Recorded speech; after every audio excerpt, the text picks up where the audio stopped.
Hoje vamos entrevistar David Bennett, que é o presidente da divisão de joias da Sotheby's e co-presidente da Sotheby's Switzerland.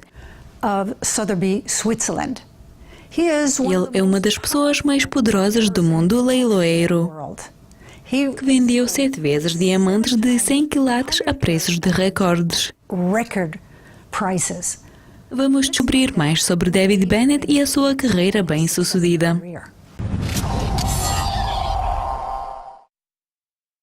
Bem-vindo, David. Obrigada, é um prazer de estar aqui. David, podia nos contar como você começou a sua carreira? E agora você é o presidente da divisão de joias da Sotheby's. Qual foi o seu percurso?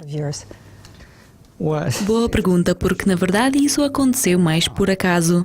Eu terminei estudos na universidade com um diploma em filosofia. E tive uma ideia em fazer filmes e até agora ainda tenho essa vontade, mas fiquei um pouco mais distraído ao longo do caminho. Mas infelizmente o meu pai teve uma visão do século XIX. Infelizmente ele pensou que Hollywood não é o melhor lugar para um cavaleiro inglês envolver-se. Então, num dia, ele convidou-me para o almoço com um amigo dele, que naqueles dias era um diretor da Sotheby's, e ele contou a história sobre a Sotheby's de forma tão emocionante e interessante que eu concordei de fazer um curso de 1 ano. Isso era um treinamento em todas as áreas da Sotheby's, e no final disso ele disse que eu posso decidir em qual área eu gostaria de envolver-me.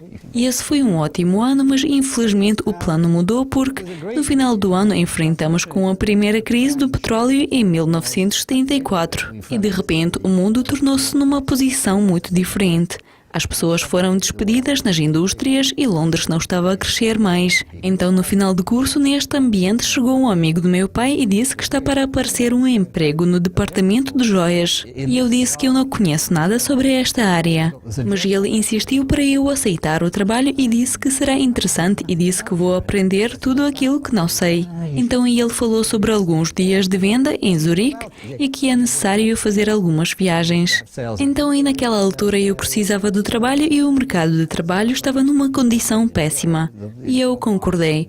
Então esse foi o meu início. Dessa forma eu decidi envolver-me na joalharia. Mas eu também estudei o máximo possível nessa área. Nesse segmento eu comprei determinada quantidade de ouro e prata e comecei a aprender como os metais funcionam, como eles interagem e como definir uma pedra. Isso foi básico. Eu não precisava disso, eu não tive de vender isso, mas eu comecei a aprender sobre a joia clássica, joalharia grega e romana. Então eu posso afirmar que tive uma carreira extraordinária e muito bem sucedida. E nos últimos 2 meses você teve o leilão de recorde para as pedras preciosas em Hong Kong. E também em Genebra, onde você teve o novo recorde para um par de brincos. Como você consegue manter os pés no chão? Você parece ser uma pessoa tão acessível e muito humana. Muito obrigada por um elogio tão agradável. Eu não sei, talvez quando eu estou vendendo algo por 71 milhões, como por exemplo diamante cor-de-rosa alguns meses atrás, eu não estou focado em 71 milhões de dólares. Eu não tenho grande interesse em possuir essas coisas. Eu não me sinto apaixonado por possuir isso, porque eu passo a minha vida com isso e não preciso disso para mim. O que é maravilhoso é que a coleção muda todos os dias. Para mim, o entusiasmo nesse trabalho foi sempre perseguição. Por exemplo, na semana passada eu estava num cofre do banco em Genebra e vi coisas tão maravilhosas que eu nunca tinha visto antes. O mais emocionante para mim é essa pesquisa de algo extraordinário. E esses brincos que temos visto foi uma das coisas mais extraordinárias e raras. Eles foram vendidos por 57 milhões, o que provavelmente superou o recorde anterior por 4 vezes. E esse trabalho foi bem feito, mas isso não é algo para ficar focado na montante de 57 milhões. Eu tento manter a minha visão para isso de forma desapaixonada e permanecer focado no trabalho. E de facto é assim. Temos conhecimento que você 7 vezes vendeu diamantes de 100 quilates ou pedras preciosas, que é extraordinário. Podia nos contar como você consegue os recursos e os contactos dessas pessoas para elas lhe darem as suas joias preciosas para leilão? Quando você vende em leilões com sucesso joias maravilhosas, pedras preciosas ou incríveis coleções, após disso as pessoas tendem a entrar em contato com você, assim é que tudo acontece. Por exemplo, o caso com Ruby Sunrise, que até agora foi o recorde mundial de um ruby no leilão. A proposta chegou através de um telefonema do proprietário, depois de eu ter efetuado a minha venda anterior no recorde mundial, que foi por volta de 8 milhões. Então a dona disse que tem o ruby maravilhoso. Muitas vezes, depois de efetuar vendas de recordes mundiais, as pessoas ligam e dizem que têm algo parecido.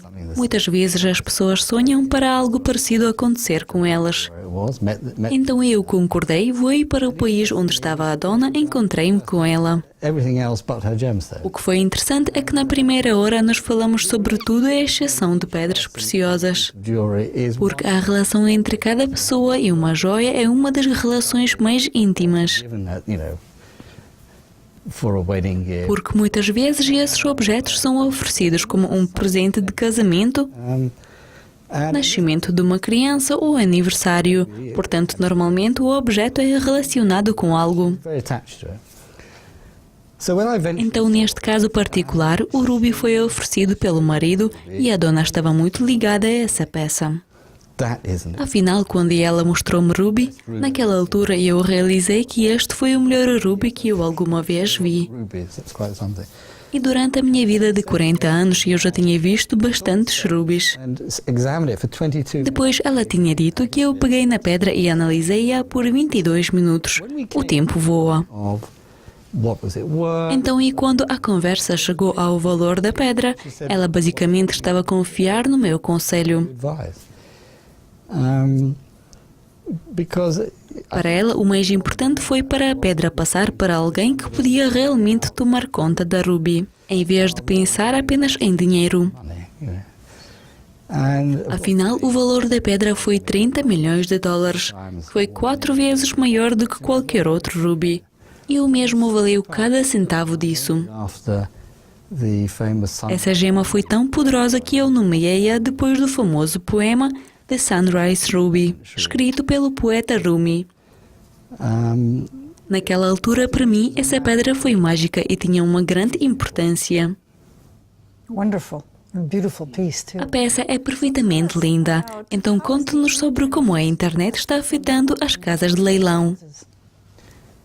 Sem dúvida que tem grande impacto. Quando eu comecei os primeiros leilões em Londres em 1974, estavam presentes apenas comerciantes, ou seja, muito poucos indivíduos particulares viriam a um leilão em Londres. Eu acho que ninguém estava a fazer licitações via telemóvel. Aproximando-se aos anos 80, os telemóveis tornaram-se comuns. E agora, por exemplo, no leilão que ocorreu 2 semanas atrás, houve 35 licitações via telemóvel. Nos últimos 3-4 anos, as licitações via internet ou licitação online tornou-se muito popular. Umas semanas atrás eu vendi um par de brincos por 7 milhões de dólares, que tornou-se uma licitação de recorde via internet. Portanto, agora muitas vezes quando você está fazendo uma venda, você terá uma pequena tela ao seu lado e as propostas estarão acontecendo ao tempo real das pessoas que estão a efetuar licitações online. Então tudo está constantemente mudando.